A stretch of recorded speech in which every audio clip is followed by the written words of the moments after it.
지금이 어떤 시대입니까? 자기들을 향하고 있는 여성 유권자 전부에게 여성 이꼴 앙컷이라는 이런 논리로 비약될 수 있기 때문에. 안녕하십니까? 요TV 정치 독해 김진영입니다. 청년 비하 논란에 휩싸인 민주당 쪽이 최강욱의 암컷 발언으로 궁지에 몰렸는데 악재로 봐야 하겠죠? 악재죠. 특히 민주당이 선거를 앞두고 이런 악재를 남발하는 경향이 있는데요. 최근에 있었던 정치는 모르겠고 잘 살고 싶어, 경제는 모르지만 돈 많이 받고 싶어, 이런 선거 문구, 플랜카드 이게 나와가지고 청년들 비하한다 이런 논란이 많았거든요. 업체가 한 거지 우리는 무관하다 하다가 뒤늦게 이제 사무총장이 공식 사과하고 했는데, 사실은 이 문구 자체가 가지고 있는 속성, 이것이 바로 이제 우리 인들이 가지고 있는 꼰대의식의 발로라고 볼 수 있습니다. 이건 뭐냐면 부모들이 잘 쓰는 말이잖아요. 니는 뭐 니 할 일 잘 안 하면서 뭐 요구는 많나, 이런 이야기가 이렇게 플랜카드에서 드러난 것인데요. 이런 부분이 결국은 민주당이 그동안 좀 잡아왔던 청년층, 이걸 좀 외면하는 어떤 계기가 될 것이고, 결국은 민주당 안에서 팬덤 정치만 공고히 하는 그런 현상을 초래할 것이다, 이런 지적이 많거든요. 특히 여기에 기름을 부은 게 바로 이제 최강욱 전 의원입니다. 그리고 민주당의 가장 대표적인 극렬 인사라고 할 수 있죠. 김용민, 민형배, 이런 분들이 이제 광주에서 뭐 북콘서트 하면서 자기들끼리 낄낄대고 삐죽거리면서 윤석열 정부, 한동훈 장관, 이런 사람들에 대한 비아냥을 막 쏟아냅니다. 그러면서 탄핵 이야기 나오고 동물농장 이야기를 꺼내다가 앙컷 이야기를 했거든요. 이런 이야기는 정말 극단적인 발언인데다가 해서는 안 되는 이야기죠. 지금이 어떤 시대입니까? 어떤 시대를 넘어서라도 여성 비하 발언 이런 거 하면 안 되는데, 자기들은 뭐 목적이 분명하겠죠. 용산 한남동 안주인을 향해서 뭔가를 비하하는, 아주 저급하게 만드는 어떤 목적을 가졌겠지만, 자기들을 향하고 있는 여성 유권자 전부에게 여성 이꼴 앙컷이라는 이런 논리로 비약될 수 있기 때문에 굉장히 위험한 발언입니다. 그러니까 지금 이재명 대표조차도 문제를 심각하게 생각해가지고 일벌백계하겠다 이런 이야기를 하고 있거든요. 이 이야기는 뭐냐면 위기의식을 느끼는 거죠. 아, 이거 잘못하면 큰일 난다, 이런 생각 때문인데, 이런 발언들의 수위가 자꾸 올라가는 것, 결국은 참 이 표를 깎아먹는 것이고, 자기들을 옹호하는 그런 극렬한 지지자들에게는 환영을 받을지 모르지만 전체적인 국민들의 여론, 그리고 중도, 선거라는 건 결국 중도 싸움이거든요. 중도의 확장성, 그리고 중도를 어떻게 자기 편으로 가져오느냐, 이게 총선에서 가장 결정적인 부분인데, 이 부분에 대해서 굉장히 핸디캡을 작용할 수 있다, 이런 것을 이제 민주당 스스로 느끼는 거겠죠. 문제는 민주당 지도부가 과연 이 부분에 대해서 제대로 된 징계를 하느냐 이건데요. 지금 보면은 밑에서는 계속 이렇게 툭툭 던지고 위에서는 그냥 수습하고 이런 상황이거든요. 그러니까 이게 내지르는 것을 방조하다가 뒷수습하는 흉내만 내는 게 아니냐, 이런 이야기도 많이 나오고 있습니다. 그래서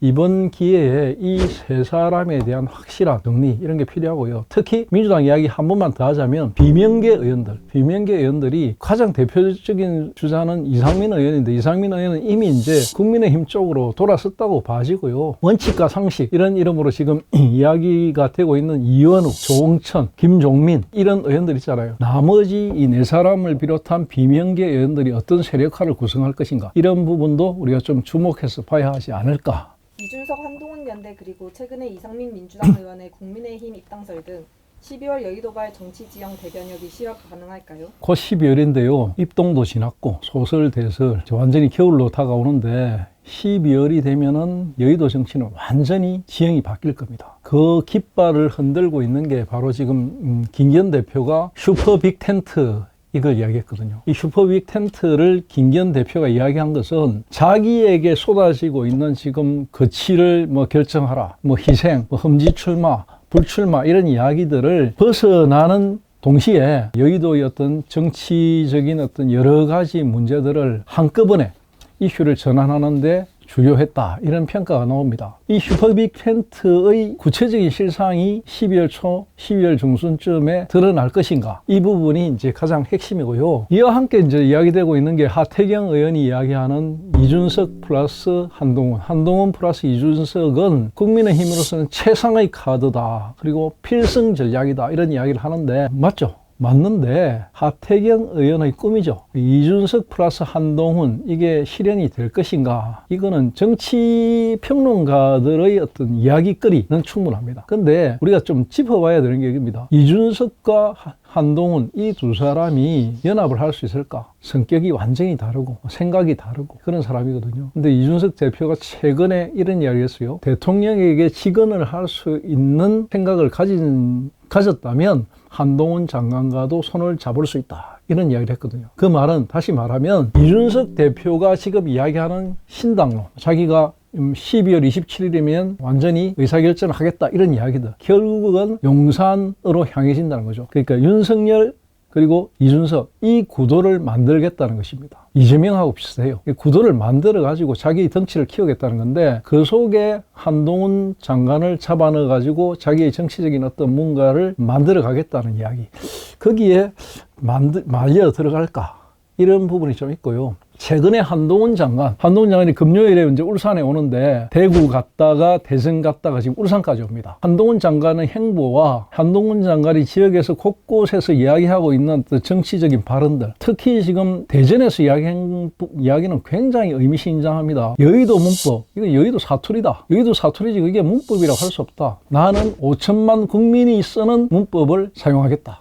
이 이야기는 뭐냐면 기존의 구태의연한 정치인들의 이야기, 자기는 다르게 하겠다는 거죠. 일종의 새로운 정치에 대한 선언이라고 할 수 있어요. 특히 이재명 대표에 대해서 민주당이 한동훈 탄핵을 이야기하는데 버카가지고 쇠고기 초밥 먹고 일제 샴푸 사고 이런 부분의 탄핵감이지 무슨 소리 하느냐 이런 이야기는 굉장히 정치적인 발언이거든요. 이거는 사실은 이제 대전을 기점으로 해서는 한동훈 장관이 정치적으로 뛰어들었다 이렇게 볼 수 있고요. 이 한동훈과 이준석 이 부분들은 용산에서 여러 가지를 고민하고 있을 겁니다. 제 생각에는 12월 말쯤에 이준석의 어떤 행보, 이거와 함께 한동훈의 정치적인 등장, 이게 연계되지 않을까. 뭐 예를 들어 이준석 대표가 국민의힘에서 탈당을 한다든지 새로운 친당을 만들 그쯤에 한동훈 장관이 정치 전면으로 뛰어들어서 국민의힘에서 어떤 역할을 맡게 되는 것. 이건 사실은 이준석 뉴스를 확 죽이는 거거든요. 그러면서 한동훈 뉴스를 확 올리는 거거든요. 그런 것을 노리지 않을까. 국유한발 험지 출마 국힘 내부 꺼리는데 원희룡은 가장 센 상대와 붙겠다. 이재명 지역구 명령대전 이뤄질까요? 이루어질 겁니다 아마.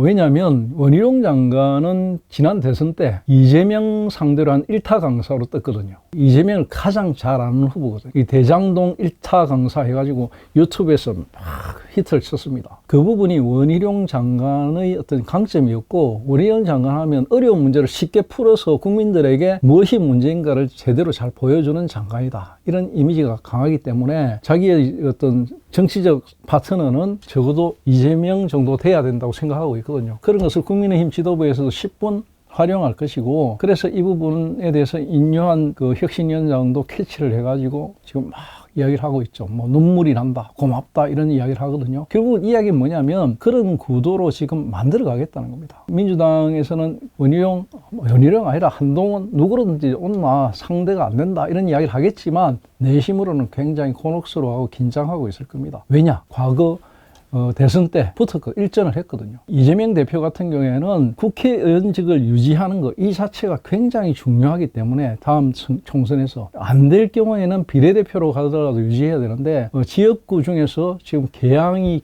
자기에게는 가장 좋은데 만약에 이 계양까지도 원희룡 장관 같은 사람을 치고 들어온다면 완전히 계양에 갇히게 되거든요. 그런 부분들 때문에 여러 가지 고민을 하고 있을 겁니다. 마무리해 주시죠. 지금 흘러가는 여러 가지 정치적 상황들을 제가 나름대로 해석을 해봤거든요. 사실은 이런 정치 현안도 중요하지만은 주사파들을 중심으로 한 민주당의 여러 가지 움직임들이 어디에서 비롯되고 있는지, 그리고 민노총과 민주당의 관계, 이런 부분들까지 좀 이야기해달라 이런 주문들도 많이 들어오는데 저도 기회가 있으면 이런 이야기를 하고 싶은데 사실은 정치 상황이 워낙 급박하기 때문에 그런 이야기 잘 할 수 없는 지금 분위기고요. 다만 지금 중요한 것은 11월 말, 12월 초 이 상황이 우리 정치 상황에서는 지금 굉장히 중요한 상황입니다. 울산으로서도 굉장히 중요해요. 김기현 대표의 거치가 울산의 정치 상황과 맞물려 있기 때문에 굉장히 중요합니다. 그래서 이런 부분들을 좀 예의주시하면서 다음 주 정치 독해 시간에 다시 뵙도록 하겠습니다. 감사합니다.